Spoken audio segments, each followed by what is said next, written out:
Hello friends, আমি রিঙ্কু। আর দেখো সকাল সকাল আজকে তো শনিবার, আর আজকে মনে হলো সকালবেলা উঠে গোপুর জন্য একটু ভোগ বানাবো।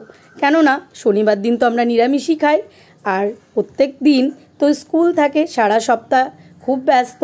তো আজকে ভাবলাম সকালবেলা উঠে গোপুর জন্য ব্রেকফাস্ট বানাবো, আর গোপু যেটা খাবে সেটাই আমরা খাবো। তো ওই জন্য সকাল সকাল দেখো পরিষ্কার জামা কাপড় পরে রেডি হয়ে এসেছি গোপুর জন্য ভোগ বানাবো বলে। তোমাদের বলেছিলাম না সকাল সকাল আজকে কেন শাড়ি পরেছি? হ্যাঁ, এটাই কারণ। আর আমার মনে হয় ঠাকুরের কাজকর্ম একটু পরিষ্কার পরিচ্ছন্ন শাড়ি টাড়ি পরে আমার বেশ করতে ভালোই লাগে। নাইটি পরে করতে কেমন একটা লাগে। ওই জন্য সকালবেলা উঠে পুরো পরিষ্কার হয়ে জামা কাপড় পরে আর চলে এসেছি গোপুর ভোগ বানাতে। দেখো লুচি, আলু ভাজা আর সুজি, গোপুর জন্য এটাই ভোগ বানিয়েছিলাম। আর গোপুর ভোগটাই আমরা ব্রেকফাস্ট করব। খুব টেস্টি টেস্টি হবে কিন্তু, যেহেতু গোপুর ভোগ। তো চলো গোপুকে খাইয়ে দিই। আর হ্যাঁ, গোপুকে খাইয়ে দিতে হয়, তারপরে গোপুকে বলি তুমি এবার একা একা খেয়ে নাও।